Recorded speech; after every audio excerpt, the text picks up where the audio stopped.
새해 1월 2일부터 직장 생활을 하고 이제 저녁 때는 또 공인노무사 시험 준비를 해야 되기 때문에 가능하면 이번 금년 내에 강의를 종강하려고 했는데 이 사무실에 책이 한 1000권 정도 되거든요.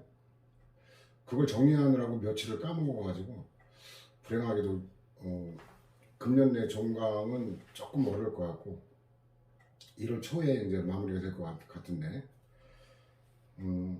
626에 이제 그 행정의 실효성 확보 수단이라고 해서 일단 기본적인 분류는 알죠. 그 행정상 강제 집행하고 즉시 강제, 행정조사, 그 다음에 행정벌, 새로운 의무형 확보 수단 이렇게 나눠져 있죠. 자, 이번 시간에는 이제 강제 집행 중에 대집행이 가장 중요하죠. 대집행이. 자, 626페이지 보면 대집행의 의의에 관해서 나오는데 이 판례는 646하고 연결될 거예요. 자, 우리가 이제 1편에서도 행정의 그 공법관계 특징 이런 거로 판례 구제에서는 다루지 않았지만 자력강제, 타력강제 이런 말이 있죠. 자력강제는 자기 스스로의 힘으로 강제 집행할 수 있는 거니까 시간하고 비용이 적게 들어요. 근데 타력강제는 법원의 힘을, 타인인 법원의 힘을 빌리는 거죠. 이렇게 되면 시간하고 돈이 꽤 많이 들죠. 소송 비용 뭐 꽤 많이 들어가죠. 그 다음에 이제 시간도 몇 년씩 걸리고, 그죠? 자력강제가 타력강제보다 유리하다. 그럼 유리한 게 있으면 불리한 타력강제를 이용할 실익이 없다라는 상식을 확인하는 거죠. 자, 일단 행정청의 행정대집행, 이게 자력강제잖아요. 행정대집행의 방법으로 건물의 철거 등 대체적 자기의무이행을 실현할 수 있는 경우 민사소송의 방법으로 의무이행을 구할 수 없고 그 다음에 이제 그 집행 권한에 관한 것도 나오는데 건물의 점유자가 철거 의무자인 경우 별도로 퇴거를 명하는 집행 권한이 필요하지 않다. 그 민사 같은 경우는 집행 권한을 부여받아야만 가능하거든요. 이게 646에 보면 646 가기 전에도 646 가기 전 637도 인용해볼까? 637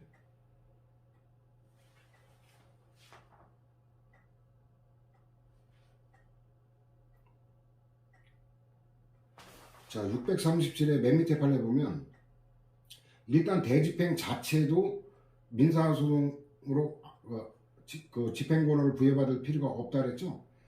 그 다음에 이제 이 대집행 비용에 관한 것도 강제징수 규정이 있거든요. 자력강제로서. 그러면 이것도 민사소송 이용할 실익이 없죠. 두 번째 줄 보면 대집행에 의한 비용은 행정대집행법의 절차에 따라 국세징수법의 예에 의해 강제징수할 수 있다는 거죠. 이게 체납처분 절차예요. 자력강제. 그러니까 이 대집행을 실행하는 것도 민사소송으로 안 되고, 그 다음에 이제 그 대집행 비용을 징수하는 것도 민사소송 절차에 의한 소송이 아닌 간이하고 경제적인 특별구제 절차를 마련해 놓고 있기 때문에 민법에 기한 손해배상으로 대집행 비용의 상한을 구하는 청구는 소의 이익이 없어 부적법하다. 이게 이제 권리부의 현실적 필요성, 협의의 소익에 관한 거죠. 자, 646에 가면 맨 밑에는 마찬가지예요. 행정상 강제징수에 관한 맨 밑에 판례 보면 국유 일반 재산의 대부로동의 지급을 민사소송의 방법으로 구할 수 없다. 이게 626과 637하고 연결되죠. 이것도 특별 규정이 있단 말이에요. 원래 그 일반 재산에 관한 거는 매각 대부 이건 상법관계잖아요. 상법관계지만 특별 규정이 있어요. 국세징수법 규정을 준용하는 규정이 있기 때문에 간이하고 경제적인 특별구제 절차가 마련되어 있다. 자, 이렇게 하면 이제 종합 정리가 됐고 다시 돌아볼까요? 그 다음에 두 번째는 특수한 사안이에요. 행정청은 대집행 권한자가 되거든요. 근데 이 국민은 대집행 주체가 못 되니까 여기는 보령시장이라는 충남 그 대천 해수욕장, 충남 그 대천 해수욕장인데 그 대천 해수욕장은 서해안에서 최대의 그 해수욕장이죠. 보령시장 얘는 이 두 가지를 나눠봐야 되는데 얘는 행정청이기 때문에 얘는 대집행할 수 있어요. 근데 얘가 대집행을 실시하지 아니하는 경우 국가에 대해 이 사건 토지 사용 청구권을 가지는 원고, 이게 국민이란 말이에요. 일반 국민. 일반 국민은 직접 대집행 권한이 없으니까 국가를 대신하여 피고들을 상대로 민사소송의 방법으로 이 사건 시설물의 철거를 구하는 이외에는 이를 실현할 수 있는 다른 절차 방법이 없기 때문에 보전의 필요성이 인정되니까 얘는 민사소송으로 철거를 구할 수 있다는 거예요. 구별되죠? 행정청이냐 행정청이 아닌 일반 국민. 그 다음에 대집행 주체에 관한 거 좀 전에 말한 행정청만 될 수 있다 했죠. 근데 위임이라는 것도 용어 익숙하죠. 위임받으면 법적 권한이 이전되니까 남재주 군수로부터 지금 이제 여기 지방자치단체로 없어졌죠. 지금은 옛날에는 기초자치단체였는데 대집행 권한을 위임받은 읍장, 위임받으니까 누구 권한이 군수가 아니라 읍장의 권한이니까 읍장이 계급 처분할 권한이 있다. 이건 뭐 위임의 개념만 알면 당연히 나오는 거죠. 그 다음에 이제 대상이 대체적 자기의무 불이행이죠. 일단은 모든 강제 집행하고 직시 강제 차이는 의무 부과와 불이행을 전제로 하는 게 강제 집행이고, 의무 부과 불이행을 전제로 하지 않고 즉시로 실력 행사하는 게 즉시 강제죠. 그래서 일단 철거 명령이 없으면 의무가 없잖아요. 그럼 대집행 안 되는 거고, 했다면 위법이 되죠. 그 다음에 토지구역 정리상업법, 지금 이제 도시개발법을 할 건데, 건축물 등의 소유자 또는 점유자에게 직접 그 이전 또는 제거 의무가 발생하지 않는다. 왜냐하면 규정이 없기 때문에 그렇다는 거예요. 이건 좀 지역적이죠. 법률 내용을 알아야 되는 건데. 그 다음에 대체적 자기의무, 이거는 154에서도 봤었죠. 자, 공유재산 대부계획의 해지에 따라 원상회복을 위해 실시하는 지상물 철거. 이 철거는 철거업자가 해도 될 일이죠. 본인이 직접 안 해도. 이건 뭐 대체적 자기의 문제 아닌지는 구별하기 어렵지 않죠. 그 다음에 전공로라고 줄여 부르죠. 어제 매일 노동뉴스 온라인으로 기사를 봤는데, 노조 조직률이 우리나라가 지금 13% 이 정도밖에 안 돼요. 이명박 정권, 뭐 하여튼 잘 알잖아요. 그쪽 계열의 정당들은 헌법 33조에 보장된 노동 3권의 적대적인 정권 계열이죠. 지금 정권하고 이전에 같은 계열에 공교롭게도 왜 이렇게 반헌법적인 작태를 저지른지 몰라요. 노동 3권은 분명히 헌법 33조에 명시된 헌법상 기본권이거든요. 그 기본권을 갖다가 강제로 이걸 갖다가 무력화시키려고 하는 시도는 반헌법적인 거고 탄핵 사유가 될 수도 있는 거예요. 근데 보면 이명박, 박근혜, 뭐 그 이전에는 이승만, 뭐 박정희, 전두환, 노태우, 김영삼, 뭐 이런 쓰레기 계열의 뭐 일관되겠지만 민주화 이후에까지도 그쪽 정당 계열은 지금도 이 짓거리를 하고 앉았어요.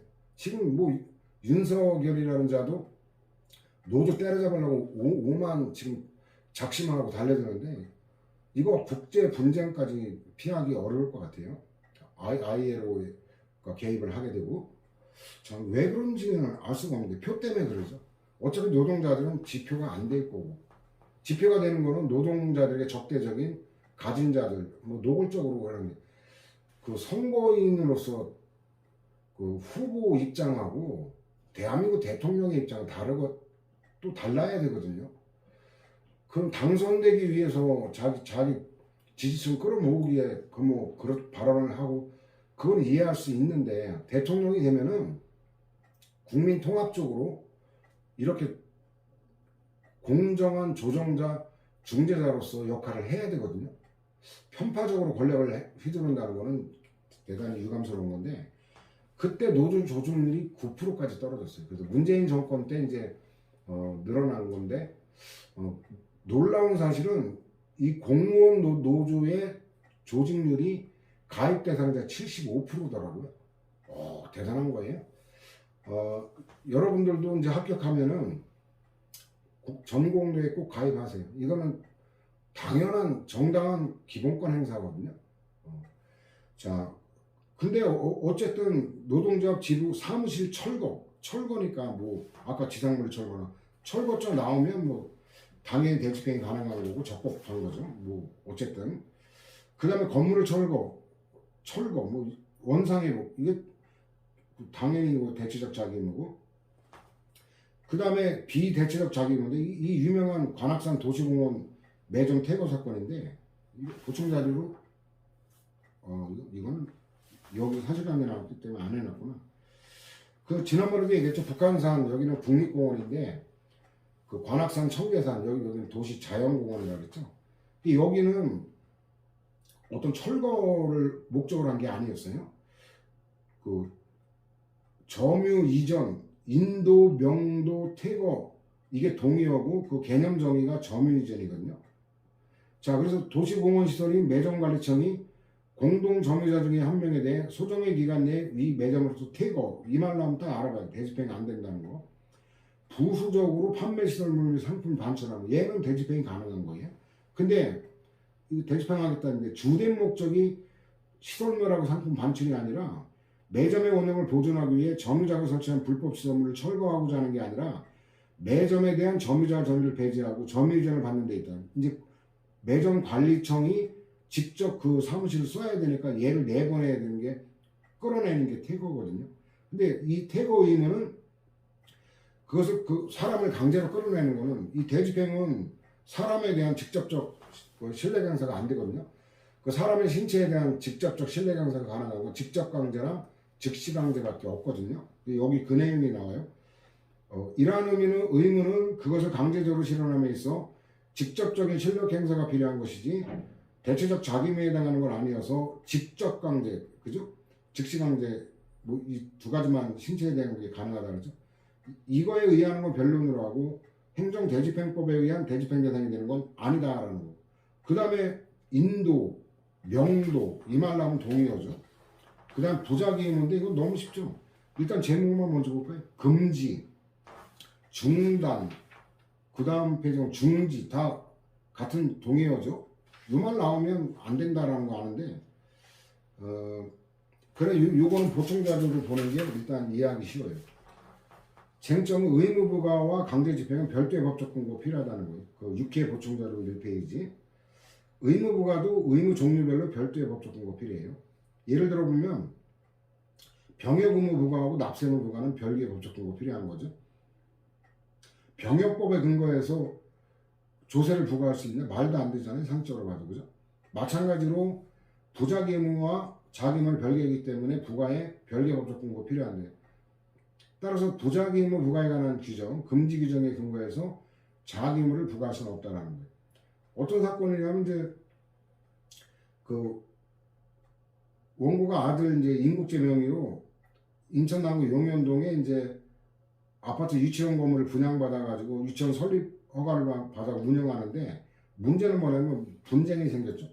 유치원의 남쪽에 접하고 아파트 단지 내 도로에 둘러싸인 삼각형 모양의 이 사건 토지. 이 원래 그 주민들의 휴식 공간을 사용하기 위한 조경시설인데 수목을 멋대로 제거하고 거기다 어린이 놀이시설을 설치한 다음에 단지 내 도로와 유치원을 차단하는 철제 울타리를 설치하니까 당연히 민원이 발생하겠죠. 아, 왜 공유 공간을 개인 땅처럼 쓰니까, 그죠? 이래가지고 남구청장이 이제 원상복구를 시했는데 원상복구에 응하지 않자 개고 처분을 한 거예요. 근데 문제는 원상복구에 관한 근거 규정이 없었다는 거예요. 그래서 금지 규정은 있어요. 다음 행위를 해서 아니 된다. 그 좀 전에 말한 부대시설이었잖아요. 이거 함부로 파손해서 나거나 이 금지 규정은 있는데 이 금지 규정에 위반했을 때 원상복구 명령을 내릴 수 있는 명령 규정이었고 벌칙 규정은 있고. 자, 그래서 판결 내용 보면 이 건축법에는 그런 내용이 있어요.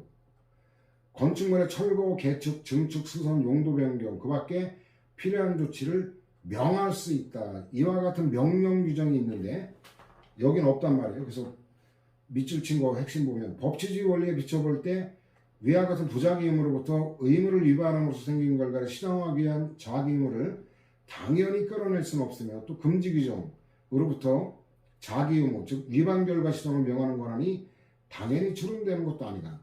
그래서 밑으로 내려가면 위반 행위에 대해서 벌칙 규정만 두고 있을 뿐이지 건축법과 같은 부작위무 위반 행위에 대해 대체적 자기무로 전환하는 규정, 즉 명령 규정을 두고 있지 아니하므로 위 금지 규정으로부터 위반 결과의 시정을 명하는 원상복구 명령할 수 있는 권한이 도출되는 게 아니고, 그럼 결국 이거는 법률 여부 위반, 법적 근거 없는 거는 무효고, 선행 처분이 당연 무효면 후행 처분도 당연 무효이다라는 것까지. 자, 돌아볼까요? 그렇게 해서 뭐 제목 갖고 다 나머지는 정리가 되는 거고, 그냥 630번은 공법상의 의무인데 특별 규정이 있으면 가능한 건데, 자, 모든 고유재산, 잡종재산 포함이에요. 잡종재산은 사법관계잖아요. 특별 규정 때문에 가능한 거예요. 행정재산 등 공용재산인 여부나 그 철거 의무가 공법상 의무인 여부에 관계없이 대집행할 수 있다. 그래서 모든 고유재산에 대해 행정 대집행을 준용할 수 있도록 규정한 거예요. 이게 개정되면서 옛날에는 그 잡종재산 제외했었는데 이 특별 규정이 있기 때문에 가능한 거고, 그 협의취득은 우리가 1편에서 봤죠. 판례에 따르면 학설은 공법계약으로 그러는데 판례는 사법계약이니까 대집행 대상이 안 된다는 건 당연하죠. 불이익을 방치하면 심히 공익을 해야 하는 것이고, 그 요건 판단에 관해서 판례는 재량행위서를 취하죠. 그 법률에도 할 수 있다라고 돼 있기 때문에 법률문은 그대로 해석하는 거고, 공유재산에 대한 대집행의 경우 공익저해 우려 요건은 필요 없다. 이것도 배경이 뭐냐면 그 세 번째쯤 대집행 요건의 준용 규정이 없기 때문에 그래요. 그러니까 이거는 요건은 필요 없다. 근데 세 번째 보면 대체적 자기무 요건은 필요하다. 왜냐면 이거는 본질이잖아요. 남이 대신할 수 없는 거를 본질상 대신할 수는 없잖아요. 그러니까 이거는 법률의 준용 규정이 있든 없든 대집행을 위해서는 대집행이 가능한 의무여야 된다는 건 대집행의 본질상 당연하면서 최소한의 그 요구가 되겠죠. 공익저해 우려 인정 사례인데 이거 원래 판례 독해를 정확하게 하면 뭔가 공익을 저해야 하는 이런 표지가 나와야 되는데, 지금 축제된 거 보면 이 교수들 또라이들 보면 판례 정확적으로 몰라가지고 출제하는 거 엉망으로 하는데, 일단 제목 한번 볼까요? 그 632에 뭐 건축허가 및 준공검사 시 소방시설, 주차시설, 교통소통의 원활화, 건물 높이 등 인적 건물과의 조화, 적정한 생활환경의 보호를 위한 건폐율, 용적률, 기타 건축법 수준의 제한 규정을 회피하고자 하는 탈법 행위예요. 그 다음에 세 번째 쪽은 불법 건축물을 단속하는 당국의 권능을 무력화하여 건축행정의 원활한 수행이 위태롭게 되고, 이런 표지가 나올 때 공익저해 우려가 인정되는 거거든요. 그 다음에 이제 두 번째도 제목이 당국의 권능을 무력화하는 수혜무시, 탈법 행위, 이런 표지가 원래 나와야 되는 거예요. 세 번째 보면 무허가 증축 부분으로 인해 건물의 미관이 나아지고 증축 부분을 철거하는데 비용이 만약에 소요된다 하더라도 요건에 해당된다. 자, 밑에 저딴 식으로 출제한 거예요. 어떤 또라이 같은 놈이. 이거는 위에 제목이 핵심이 아니거든요. 그 본문 볼까요? 두 번째 줄 보면 이 표지까지 넣어줘야 이게 제대로 된 출제거든요. 이런 표지 없이 저 제목만 갖고 맞다고 참 정신 나간 놈이에요. 무허가 정책 부분을 그대로 방치한다면 이를 단속하는 당국의 권능이 무력화되어 건축행정의 원활한 수행이 위태롭게 되며 건축법 소정의 제한 규정을 입회하는 걸 사전에 예방하고, 그 도시계획 구역 안에서 토지의 경제적이고 효율적 이용을 도모한다는 더 큰 공익을 심의할 우려가 있다. 이러기 때문에 저 요건에 해당한다고 한 거지, 이런 표지 없이 무조건 요건에 해당한다는 게 판례 입장이 아니거든요. 그러니까 당국의 권능을 무력화시킨다는 거, 그 수혜 작정하고 무시하는 거, 탈법 행위, 이런 게 나와야 돼요. 또 합법화가 불가능한 경우, 이게 이제 대형 구로구에 있는 그 평강 제일교회라고 여기도 그 자연공원 구역인데, 구로구에 자연공원이 뭐가 있나 모르겠던데, 대형 교회고 나발이 구간에 합법화가 불가능한 경우는 이건 철거할 수밖에 없다는 얘기죠. 그래서 개발제한구역 및 또 도시공원 두 개가 다 겹쳤어요. 개발제한구역도 안 되는데 도시공원까지 겹쳤어요. 임야산에 신축된 위법 건축물인, 이게 뭐 몇십 개 동을 지은 엄청난 규모였어요. 그래도 때려 부숴도 된다라는 거죠. 대형 교회 건물의 합법화가 불가능한 거예요. 아니 교회는 뭐 법 위에 있는 거예요? 우리나라는 교회고 뭐 절이고 간에 모든 종교가 헌법보다 아래에 있습니다. 자, 교회 건물의 건축으로 공원미관 조성이나 공원관리 측면에서 유리하겠죠. 어쨌든 교인들이 청소도 하고 관리를 할 테니까. 철거될 경우 막대한 금전적 손실이 있게 됩니다. 이게 몇십 개, 50개가 넘는 그 정도 규모인 것 같은데 신자들이 예배할 장소를 잃게 됩니다. 아이, 그건 네 사정이고 그런다고 불법을 방치할 수 없죠. 그래도 철거가 적법이다. 근데 공익적의 부정 사례는 저런 표지가 안 나오는 사람들이에요. 자, 첫 번째 볼까요? 도로관리청으로부터 도로조명 허가를 받지 아니하고 광범위 설치한 거. 그러니까 이것만 갖고는 해당하지 않는다는 거예요. 이것만 갖고는. 다른 어떤 공권력을 무력화한다든가 탈법행위, 합법화가 불가능한 경우 뭐 이런 게 따라 붙지 않으면. 그 다음 두 번째로 건축법 위반 건물이 주위에 미관을 해칠 우려가 없을 뿐만 아니라 이를 대집행으로 철거할 경우 많은 비용이 드는 반면에 자, 이거 나오잖아요. 이런 표지가 공익에는 별 도움이 되지 아니하고 또 다른 어떤 공익을 크게 해친다고도 볼 수 없는 경우. 이렇게 축제를 해야 되는 거예요. 이 광주광역시 사건인데 참 구청장 정신 나간 놈인데 어떤 놈인지.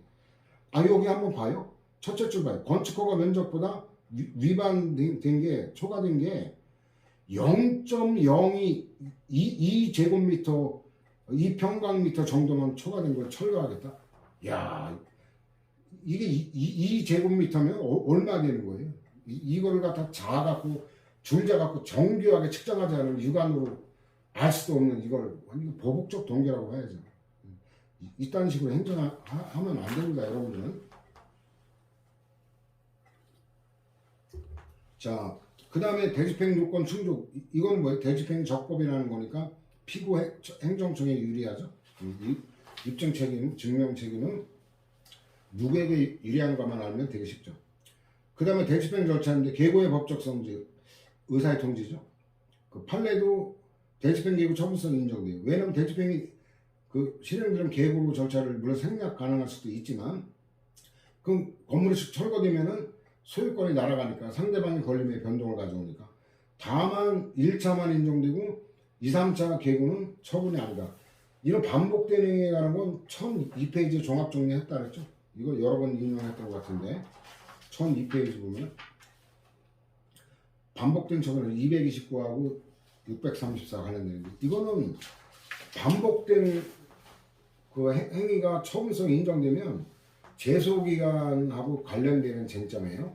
그래서 이게 제소기간과 어떻게 관련되는가를 보충자료 2페이지로 제주도 사건인데 아까는 남제지군이었고 이제 북제지군인데 여기 이제 1985년부터 87년 사이에 유경화가 건축법에 의한 허가를 받지 않고 이제 무단 증축하고 원고들이 매수해 사용하는 불법 건축물을 피고 추담 현장 옛날에는 이제 이게 면장 권한인가 봐요. 지금 군수 권한인데 수차에 걸쳐 잦은 처벌을 종용했지만 버텼죠. 그 다음에 계고 처분을 해, 김방순에게.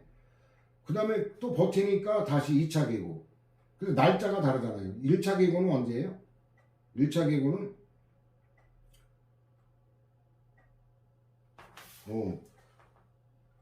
4월 17일 날 했죠. 2차 계고는 5월 4일 날.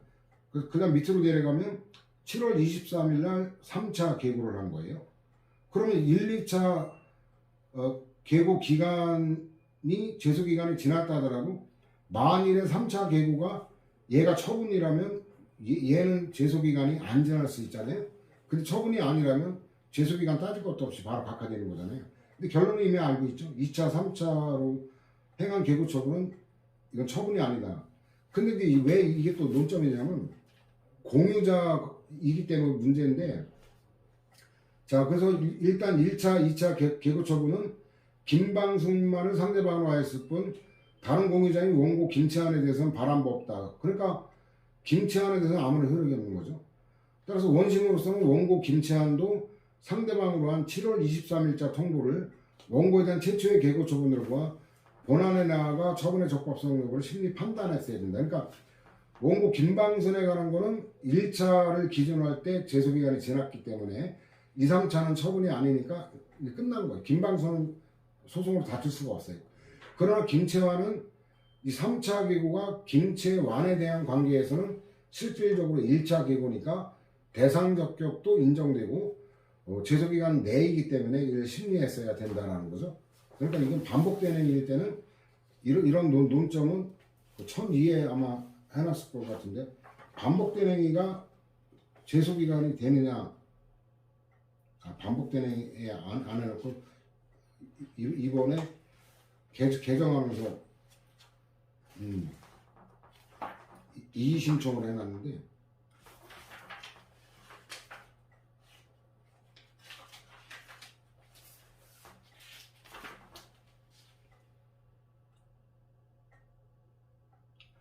자, 879도 인용을 해줄까요? 879.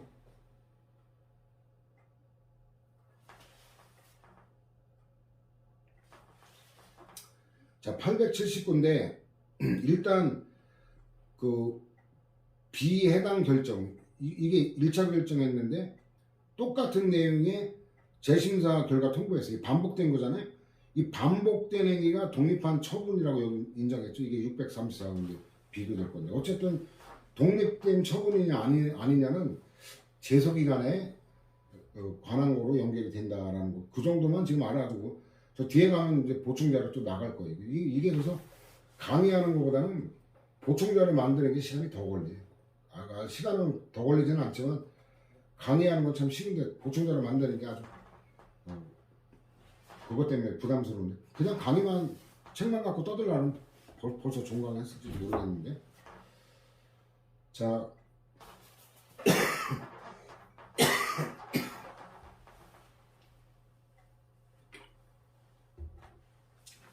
그 다음에 상당한 그 기간에 가는 건데, 대집행 영장으로 대집행 시기를 통제하려면 그 의무이행할 수 있는 상당한 기간을 부여할 걸 요구하고 있기 때문에, 행정청이 의무이행 기한이 상당한 기간을 부여하지 않은 경우에는 비록 대집행의 시기를 늦추었더라도 위법한 처분이, 이건 뭐 별 특별한 거죠. 계고 내용 및 방식이 출제 엄청나게 되는데 실질에 따라 판단한다라고 생각하면 돼요. 이것도 제목에 실질에 의해 판단 이렇게 써줄까?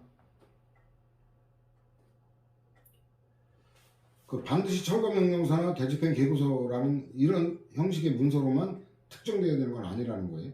처분 전에 송달된 문서나 기타 사정을 종합하여 이를 특정할 수 있으면 족하다라는 거죠. 그 다음에 대집행 요건의 충족 시점, 이게 이제 의무부가와 계고를 결합할 수 있냐, 결합할 수 있다는 얘기는 동시에 할 수 있냐 이건데, 판례가 가능하다 그러죠. 그래서 적법이라고 그러는데, 이건 643하고 비교해 볼 때 논리적으로 모순되는 판례가 또 있어요. 643에 가면 밑에 괄호 2번에 있죠. 그 이행강제금에 가는 건데, 건축주 등이 장기간 시정명령을 이행하지 않았으나 그 기간 중에 시정명령의 이행기회가 제공되지 아니하였다가 뒤늦게 이행기회가 제공된 경우 이행기회가 제공되지 아니한 과거의 기간에 대한 이행강제금까지 한꺼번에 부과할 수 없고, 이를 위반하여 이루어진 이행강제금 부과처분에서는 중대명백하여 당연무효이다라는 것까지 알아둬야 되는데, 이게 636가에 걸려요. 이 논리해봐요. 완전 반대지. 최초의 시정명령이 있었던 날을 기준으로 1년 단위별로 이회안하여 이행강제금 부과할 수 있게, 반복 부과가 가능하지만 법률에 한계가 있어요. 이 경우에도 매 1회 부과시마다 1회분 상당에게 이행강제금 부과한 다음에 다시 시정명령의 이행에 필요한 상당한 기간을 별도로 또 줘야 된다고 그래요. 이행기한을 정하여 그 기한까지 시정명령을 이행할 수 있는 기회를 준 후 비로소 다음 1회분 이행강제금 부과할 수 있다. 이게 정상적이에요. 근데 논리적으로 모순되는 게 636이죠. 이것도 보충자료로 어떤 의미인지 한번 보면은, 보충자료 2페이지 보면 밑에 보면 의무부가와 계고의 결합 가능성이 있죠. 이걸 계고를 동시에 하는 게 결합이라 그랬죠. 그러면 의무부가는 있지만 의무 분리행위 없잖아요. 왜냐하면 상당한 기간을 줘서 기다렸다가 의무 이행을 안 하는 게 나중에 생기고, 그리고 나서 대집행 실행으로 가잖아요. 그러면 철거명령하고 계고를 같이 하면 이 계고 시에는 계고 시를 기준으로 하면 의무부가만 있지 불이행이 없잖아요. 아직 상당 기간이 안 지났으니까. 그리고 다수설인 계고시설 이게 그 판단 기준식을 계고시를 기준으로 보면 의무 불이행이라는 계고 요건에 충족되지 않기 때문에 철거명령과 계고를 결합할 수 없다, 동시에 할 수 없다 이렇게 가는데 판례에 따르면 대집행 실행시를 기준으로 따지니까 대집행 실행시에는 의무 불이행이라는 요건이 충족됐기 때문에 적법이고 따라서 동시에 결합해도 된다라는 건데 이건 말도 안 되는 소리예요. 이거는 계고는 경고거든요.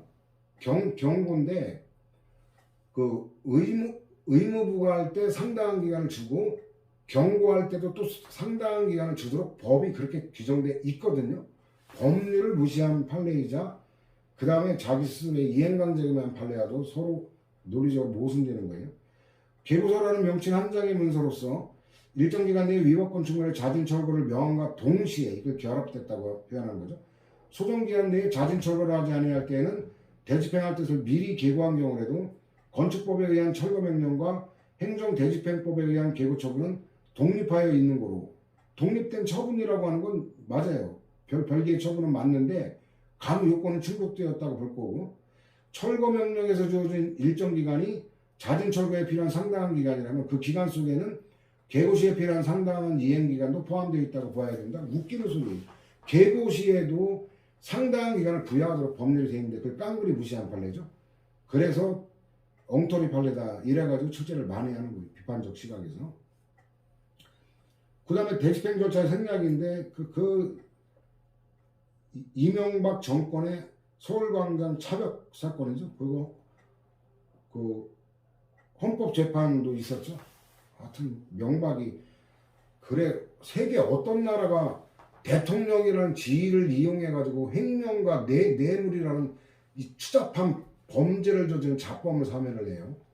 지금 이 새끼 지뢰가 있겠네. 나는 이명박 고대 선배지만 그 미치광이가 됐을 때 이건 고대의 축복이 아니라 고대의 똥물을 끼칠 새끼라고 제가 예언도 아니야. 제정신이었으면 다 예측했을 건데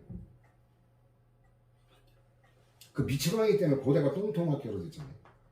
내가 봐도 똥똥 소리 들어도 할 말은 없지만 이 서울광장 그 사건이 이게 이제 그 안타깝게 쌍용 자동차 있잖아요. 이번에 이름을 바꾼다 그러던데 이 이미지 때문에 그 쌍용 자동차 추모와 관련된 게 대집행에도 나오고 즉시강제에도 나오고 손해배상에도 나오고 여러 군데 나오는데 이 취지가 밑에서 둘레 다섯째 줄 나와요. 위 규정은 일반인의 교통을 위해 제공되는 도로로서 그 도로법에 열거된 도로를 불법 점용하는 경우 적용될 뿐이지 도로법상 도로가 아닌 장소의 경우에까지 적용된다고 할 수 없고 토지대장상 지목이 도로로 되어 있다고 하여 반드시 도로법에 적용을 받는 도로라고 할 수는 없다. 그래서 결국 결론은 뭐냐? 서울광장이 도로법상의 도로라고 할 수 없기 때문에 계고 및 대집행 영장에 의한 통지 절차를 거치지 아니한 채 철거 대집행을 행하는 공무원들에 대항하여 폭행이나 협박을 가하였다 하더라도 특수공무집행 방해죄가 성립하지 않는다. 이거는 이제 무죄 판결이 난 사건인데 즉시강제 이것도 유죄 판결이 적법한 즉시강제다 하는 게 659에 있죠. 659에 보면 피고인들을 포함한 갑 주식회사, 이게 쌍용 자동차 주식회사거든요. 그 희생자 추모와 해고자 복직을 위한 범국민 대책위원회가 이제 그 대한문 앞에 화단을 만들어놨죠. 집회를 못하게 이질할까지 했는데 불법적으로 점거한 뒤 천막 분향소를 설치하고 농성을 계속하다가 관할구청 아마 중구청이었을 거예요. 중구청이 행정 대집행으로 농성장소에 있던 물건을 치웠음에도 대책위 관계자들이 이제 항의의 일환으로 기자회견 명목의 집회를 개최하려고 하자 그래 결국 경찰하고 충돌하고 이런 사안인데 위법한 공무집행이라고는 원심 판단에 법률의 잘못이 있다. 그래서 이건 유죄 판결이 났죠. 세 번째죠. 범죄 행위 예방을 위한 경찰행정상 즉시강제로서 적법한 공무집행이다. 안타깝지만 유죄 판결이 났어요. 자, 다시 들어오면 637인데 대집행 갖고 실력 행사 안 된다 그랬죠. 직접 강제랑 즉시 강제밖에 안 된다 그랬죠. 자, 행정청이 건물처가 대집행 과정에서 부수적으로 건물의 점유자들에 대한 퇴거 조치를 할 수 있고, 이거는 집행 권한이 별도 필요 없다. 아까도 논점을 이건 봤죠. 이 경우 필요하면 이제 경찰의 도움을 받을 수 있다라는 건데, 요게 이제 그 두 번째 줄 보면 점유자들이 적법한 행정대집행을 위력을 행사하여 방해하는 경우는 형법상 공무집행 방해죄가 성립하므로 위험 발생 방지 조치 또는 형법상 공무집행 방해죄의 범행 방지 내지는 현행범 체포에 처한해서 경찰의 도움을 받을 수도 있다라는 거. 요게 이제 최근에 출제가 많이 되고 있죠. 그 다음 권리구제인데 그 실행이 완료되면 철거가 끝나면 철거를 막아달라는 소송은 불가능한 걸 요구하는 거기 때문에 법률상 협의의 소익이 없는 거죠. 성결 문제는 위법적법이기 때문에 손해배상 가능하다는 거 이미 배웠고, 그 다음에 특별한 거 아니면 취소사인데 여기는 의무 위반자가 아닌 자에 대한 거, 적법한 멀쩡한 거에 대한 거 당연무효이다. 하자론에서도 봤던 걸 거예요. 그 다음에 두 번째 이제 이행강제금에 관한 건데, 그 첫 번째 거는 그 중복된 거예요. 앞에서 봤던 거라 넘어갈 거고.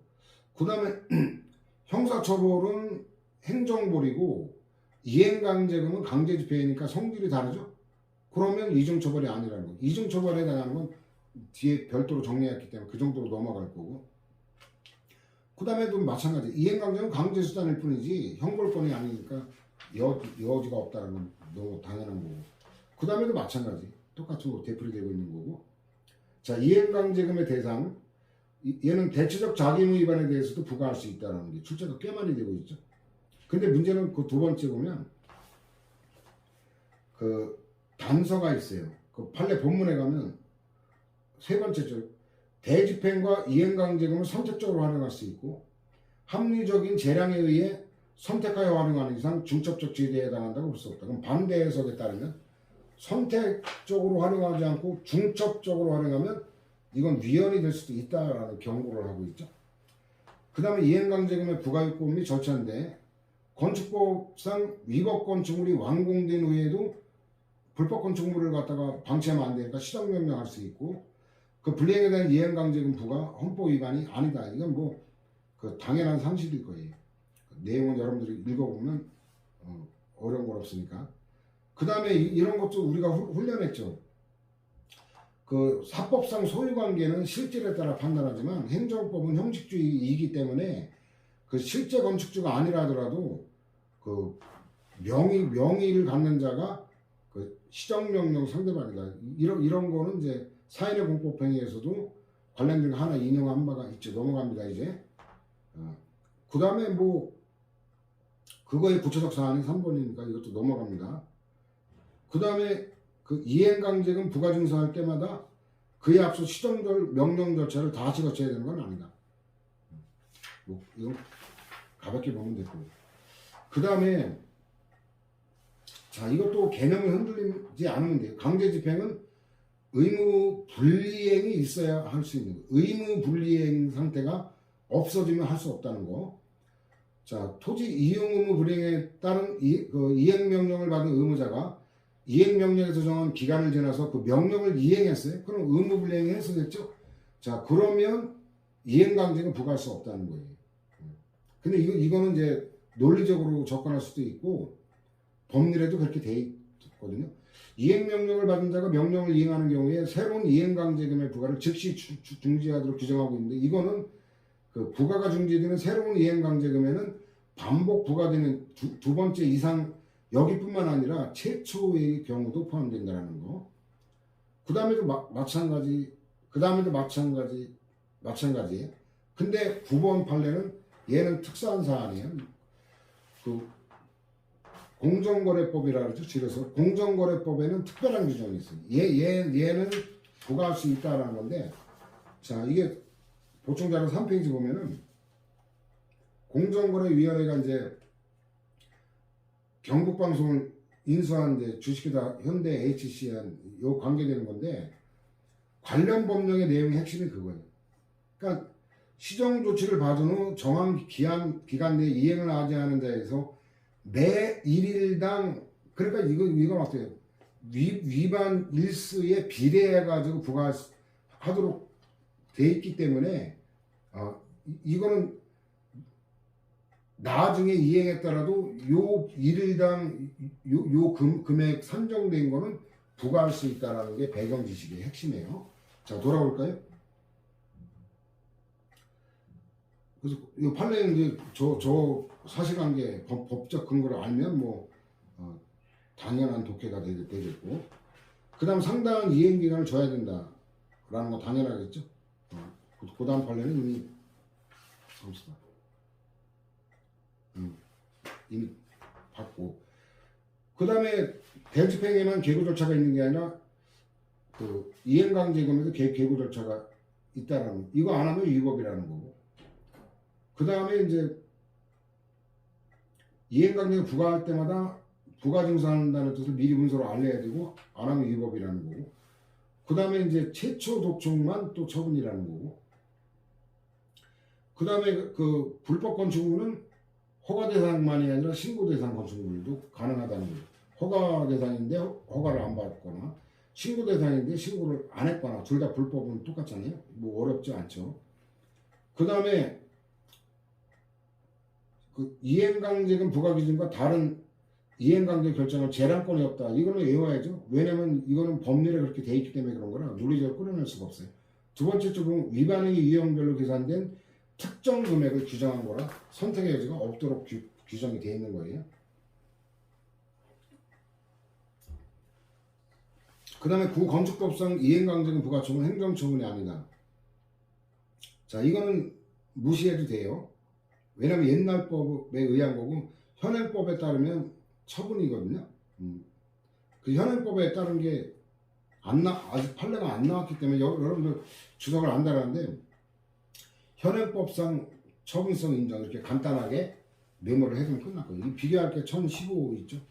1015에 아마 주석 달아놨을 것 같기도 하고, 1015 보면은 주석 달아놨네.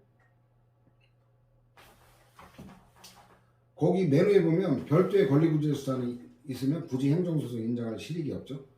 형사소송 절차에 의한 구제는 680이라고 관계될 거고, 두 번째 비송사건 절차법에 의한 건데 건축법상 이게 밑에 현행법상으로는 처분서 인정된다. 이게 640과 관계되고, 참고로 여기다도 한마디 더 하면 농지법 있죠.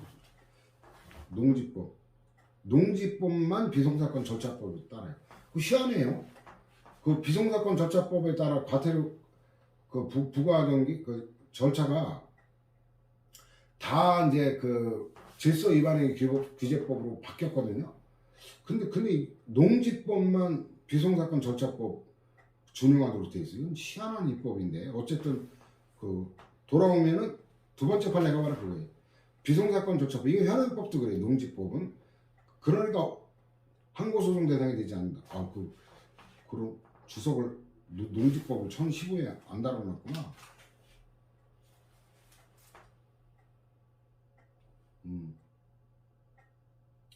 그 1015에 그래서 아까 메모하라는 게 그거였네. 건축법 이게 동그라미 1이고 동그라미 2가 농지법, 그렇게 써놓으면 그냥 끝나죠. 자, 그 다음에 다시 돌아오면은 관할청이 이행강제금 부과처분하면서 그 밑자는 뭐 쓸데없이 들어가 있네. 재결청 행정심판을 청구하거나 관할행정법원에 행정소송할 수 있다고 잘못 안내했다. 아니, 그런 행정청이 잘못 안내했다고 없던 관할이 생겨요? 그러면 뭐 행정청이 선심 쓰듯이 다 그냥 뭐 다 소송 받아주게 만들어야 되겠네? 상처로 말이 안 되잖아. 행정청이 안내했다고 법원이 무조건 그 사건의 재판을 받아들여야 돼요? 요건 충족이 안 됐는데, 그죠? 말도 안 되는 거, 상식적인 얘기죠.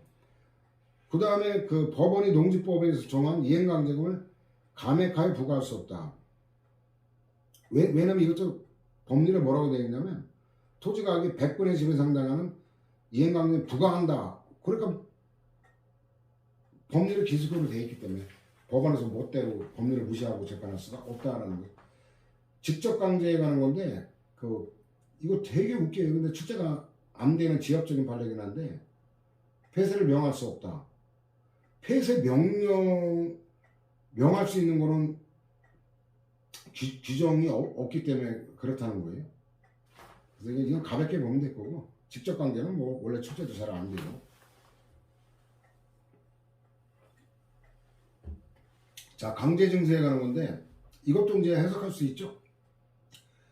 그 보조금법에 따라 보조금 반환을 구하는 경우, 이것도 국세 증세 예에 따라 이런 건 이제 훈련이 됐죠.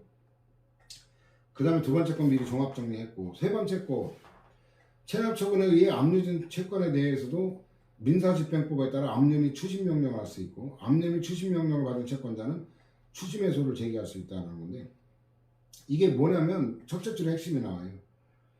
현행법상 체납 처분 절차와 민사집행 절차는 별개의 절차이기 때문에, 세 번째 줄 체납 처분에 의해 압류된 채권에 대해서도 민사집행법에 따라 압류 및 추심 명령을 할 수 있고, 민사집행 절차에서 압류 및 추심 명령을 받은 채권자는 제3채무자를 상대로 추심 해소를 제기할 수 있다. 제3채무자가 채무자의 채무자라는 건 이미 아니죠. 몇 번이나 봤기 때문에.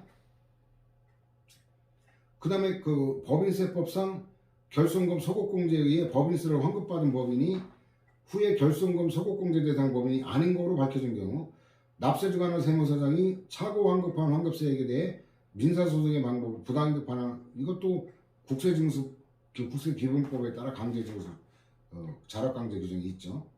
그 다음에 공유 일반 재산의 대부류 지급, 이거 민사소송을 구할 수가 없다. 이거 아까도 봤죠. 뭐 잡종재산, 지금 일반 재산이잖아요. 얘까지 다 특별규정이 있기 때문에, 여기도 지방세 체납처분의 예에 따라 징수할 수 있는 특별 구제 절차가 마련됐기 때문에, 그 다음에 그 시장군수가 아닌 사업시행자가 분양받은 자를 상대로 공법상 당사자 소송의 방법으로 청산금 청구를 할 수 없다. 이것도 역시 마찬가지. 지방세 체납처분이라는 아주 간편하고 경제적인 그게 있기 때문에 그렇다. 강제징수 절차 애원해야 된다. 그 판례가 아니기 때문에 기출지에서 안 달았는데 출제가 여러 번 됐어요. 저 박스 안에 있는 거. 독촉인데 역시 2차 반복된 거 처분이 아니다는, 그 강제집행 파트는 반복된 강제집행이 처분이 아니다, 유형화돼서 다행이에요. 취소사유 이건 아니어도 될 거고, 그 다음에 반복된 독촉도 처분이 아니다, 마찬가지고, 그 다음에 2차 납세의무자가 주된 납세의무 위법 여부에 대한 확정과 무관하게 자신에 대한 2차 납세의무 부가처분 취소소송에서 주된 납세의무자에 대한 부가처분 하자를 주장할 수 있다. 그 2차 납세 의무자는 이건 보조적인 거기 때문에 그래요. 자, 첫째 줄 우측에 핵심이 나오죠. 주된 납세 의무의 존재를 전제로 하는 거예요. 이 부종성이라고 해요. 부수적이고 종된 성질. 두 번째 줄 보면 주된 납세 의무에 대해 발생한 사유는 원칙적으로 제2차 납세 의무에도 영향을 미치게 되는 이른바 부종성을 가진다라는 거고. 그 다음에 이제 2차 납세 의무 성립 적용 요건은 엄격하게 해석돼야 된다. 왜냐하면 두 번째 조세법규에서는 엄격해야 된다. 침입적인 거 이거 엄격하게 해석해야지, 확장해서는 안 된다는 거 여러 번 봤잖아요. 압류 처분에 대한 압류 등기가 격려되어 있는 경우에도 압류 처분에 무효하기를 구할 이익이 있다. 왜냐하면 압류 처분은 행정 처분이죠. 그 압류 등기와는 구별되기 때문에 압류 처분이 예형적으로 효력이 있는 것처럼 존재하는 이상 불안과 위험을 제거할 필요가 있다라는 얘기죠. 그 다음에 이제 압류 대상 재산인데 그 당연무의가 아니다. 이건 뭐 아니어도 되죠. 체납자 아닌 제3자 소유 물건. 이거는 그 당연무의다. 이것도 유추가 가능하죠. 그 의무 위반자도 아닌 그거니까. 그다음 압류의 효력범위인데 압류가 유효하게 존속하는 한 압류 등기 이후에 발생한 체납액에 대해서도 효력이 미친다. 이거는 안 보면 좀 헷갈릴 수 있는데 뭐 그렇게 중요한 판례는 아니기 때문에 가볍게 보면 될 거고. 그 다음 최신 판례인데 체납 처분에 의한 채권 압류에서 압류 조서가 작성되지 않은 경우 채권 압류 자체가 무효다. 이건 외워야 돼요. 이건 무효인지는 뭐 자명한 게 아니잖아요. 제3채무자에 대한 채권 압류 통지서에 피압류 채권이 특정되지 않거나 체납자에 대한 채무이행 금지 문헌이 기재되지 않은 경우도 무효. 근데 이러한 법리는 그 지방자치단체 과징금, 이행강제금, 부과금, 압류 조치에 그대로 적용돼. 이걸 외우지 않으면 맞출 수가 없어요. 무효이기 때문에 외워야 됩니다. 이거는. 그 다음에 그 채무자의 제3채무자에 대한 채권을 압류하면은 채무자의 추심권이 부정되죠. 근데 압류가 해제되면 원래 채권자인 추징권과 소송수행권은 채무자에게 복귀한다. 이것도 제3채무자와 채무자 이 용어를 알면 당연한 거죠. 원래 채무자가 제3채무자에 대한 관계에서는 채권자니까. 근데 이게 압류당하면 채권자가 채권 실행을 못하는 건데 압류가 해제되니까 다시 복귀한다는 건 당연한 거거든요. 그 개념만 알면.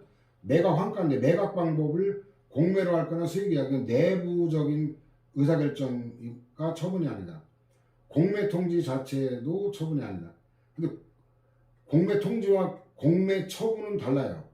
공매 처분 이거는 두 번째 공매에 의해 재산을 매수한 자는 공매 처분이 취소된 경우 취소 처분의 위법을 주장하여 행정소송을 제기할 법률상이다. 공매 처분은 소유권 관계가 소유권을 취득하는 거고 공매 처분을 취소하면 취득했던 소유권을 박탈되니까 권리와 직접적 관계가 있죠. 그 다음에 국세징수법이 압류재산의 공매통지를 하도록 이유는 절차적인 적법성 확보에 있고 공매통지 자체는 항고소송 대상이 되는 처분이 아니다. 그러니까 옛날에 공매통지가 절차적 적법물권이 아니다라는 건 파기가 돼가지고 이런 내용을 나눠봐야 돼요. 공매통지는 국가의 강제력에 의해 진행되는 공매에서 체납자 등의 권리 내지 재산상 이익을 보호하기 위해 법률로 규정한 절차적 요건이에요. 옛날과 달리 옛날 왼쪽에 주석 달았죠. 이거 파기됐다고 하는 거. 공매통지를 하지 않았거나 공매통지를 했더라도 그게 적법하지 아니하는 경우에는 절차상 의미 있어 처분인 공매처분이 위법하게 되는 위법사유에 불과한 거지. 그렇다고 공매통지 자체가 법적 지위나 권리 의무에 직접적 영향을 처분해 당한다는 건 아니다라는 거죠. 그 다음에 또 재공매 이것도 내부적 결정이라 처분이 아니다라는 거고. 그 다음에 그 감정평가 이런 게 잘못돼가지고 부당하게 저렴한 가격으로 공매됐다. 이거 취소 사유가 가볍게 보면 되죠. 그러면 밑에 세 번째죠. 부당이득이라고 볼 수 없다. 취소 사유는 안 된다 그랬죠. 무효일 때 되는 거고. 그 다음에 이제 그 아까 말로 했던 전원합의체 이게 그 다음 페이지 첫 번째 그거죠.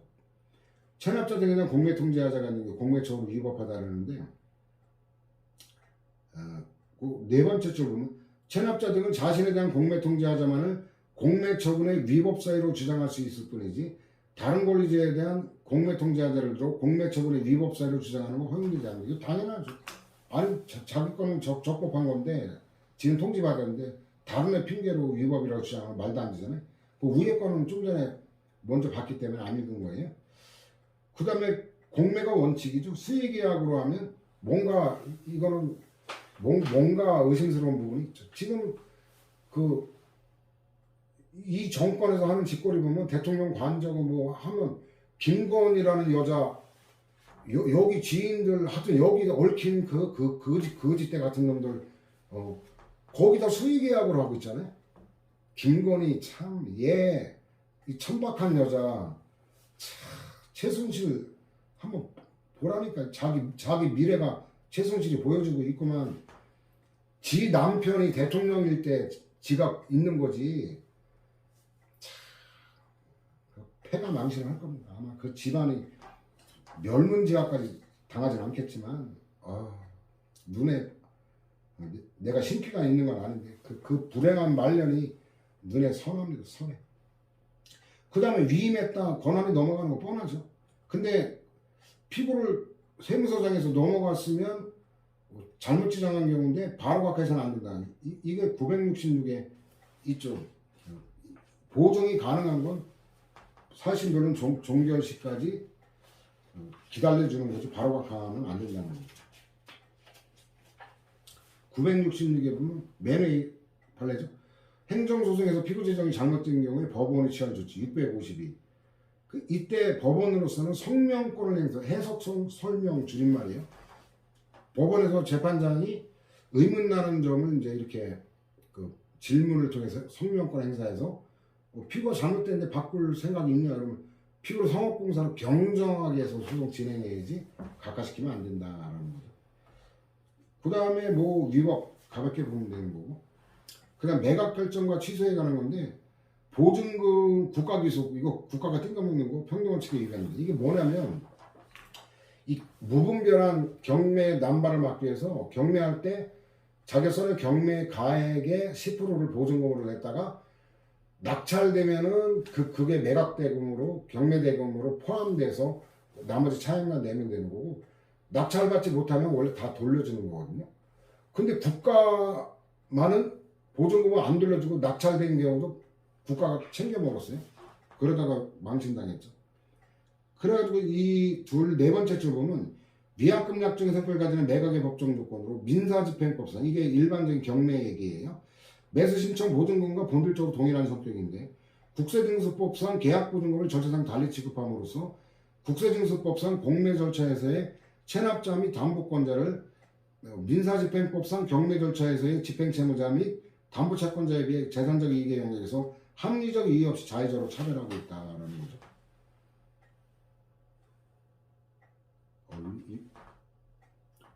4월 30일 콤마로 돼야 될 게 마침표로 되어 있는 건데,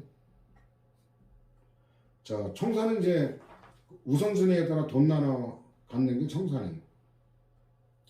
그래서 이건 첫 번째 판례는 제목 정도 알아두면 될 거고, 두 번째도 마찬가지고 지합적인 판례들이라. 그 다음에 그 세 번째 거 이거는 소송 요건에 관한 거라. 이건 또 두 번째 거도 최신 판례라. 핵심은 두 번째 판례에서 핵심은 세 번째 줄에 있어요. 매각대금 납부 이후에 성립 확정된 조세치권의 기초에서는 체납자의 다른 재산에 관해서만 체납 처분이 가능하다라는 건데 이해하기가 좀 쉽지는 않죠. 세 번째 판례인데 공매대금 배분 처분에 직접 상대방이 아닌 압류재산의 원래 소유자 얘가 법률상 이익이 있다라는 거죠. 그래서 이것도 잘 이해는 안 가요. 밑에 세 번째 쪽 보면 주식의 매각대금을 추징금 채권보다 우선하여 이 사건 국세 채권과 이 사건 지방세 채권에 배분할 경우 원고는 가산금 또는 시위에 관해 법률상 유리한 적이 있게 되는데 저도 별로 이렇게 잘 이해가 되지는 않더라고요. 그 다음에 최신 판례라 그냥 봐두기나 해야 될 거예요. 체납 처분의 중지는 결손 처분인데 이건 알아둬야 돼. 이 처분성 인정 부정은 출제됐든 안 됐든 언제고 될 거를 염두에 둬야 돼요.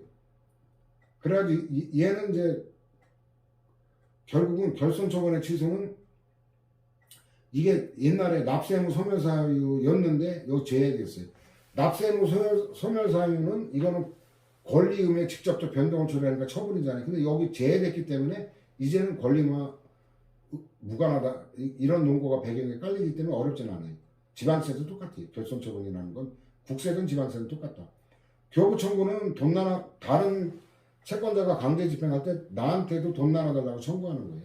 그래서 이거는 두 번째 조건 강제 집행에서 배당 요구와 같은 성질이고, 해당 주세는 교부 청구 당시 체납되어 있음을 위하죠. 당연하죠.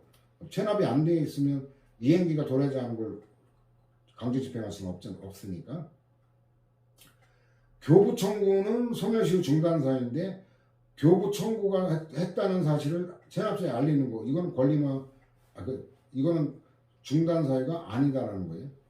나눠보면 될 거고, 그 다음에 뭐 확정된 제세조건에 관해서만 교부 청구해서 뭐 기존 입장 좀 전에 봤던 거 제약이라는 거고, 그 체납 상태에 있으면 당연히 할 수 있다는 것도 뭐 동전의 양면이잖아요. 자, 강제 증세는 구제수단인데 행정심판인데 이거 특별행정심판이죠. 이의신청 심사청구 심판청구. 이의신청인데 과세관청이 과세처분에 관한 불복 절차 과정에서 불복 사유가 옳다고 인정하여 그에 따라 필요한 처분을 하였음에도 동일한 사항에 관해 특별한 이유 없이 이를 번복하고 다시 종전의 처분을 되풀이할 수 없다. 이거 불가변력이 인정되기 때문에 그렇다는 건데 881에 일단 인용만 할게요. 881은 여러 군데서 인용했을 건데 881에 보면 그 중간 아래 괄호 4 제목 보면 불가변력에 423, 479, 655. 자, 일단 그 정도로. 감사원에 대한 심사 청구도 이것도 행정심판 거친 거로 봐주죠. 그 다음 행정소송인데 이건 필요적 전치예요. 필요적 전치인데 지방세에 관한 거는 위헌결정 내려서 이거는 안 거쳐도 돼요. 근데 그 두 번째 판례는 압류한 이후에 양도받은 경우는 후순위 걸리지 않으니까 얘는 간접적인 거라는 거. 압류한 이후에 이게 핵심이에요. 그 다음에 이의신청 심사 청구를 거치지 않아하고서 지방세 부과 처분해 가는 거. 이거는 뭐 위헌이다라는 거죠. 이거는 알아둬야 되죠. 위헌 결정은. 그래서 저 행정소송의 그 필요적 전치에 관한 거는 몇 페이지에 있냐면 필요적 전치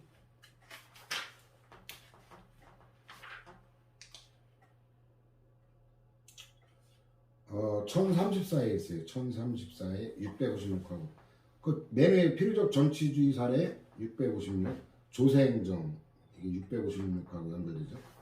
1034. 자, 이렇게 해서 강제 집행이 출제가 굉장히 많이 되는 거였고 그 중에 대집행이 가장 많이 되고 이 이하에는 이제 행정벌이 또 출제가 굉장히 많이 되는 거고 시간상 이제 다음 시간에 진행하겠습니다.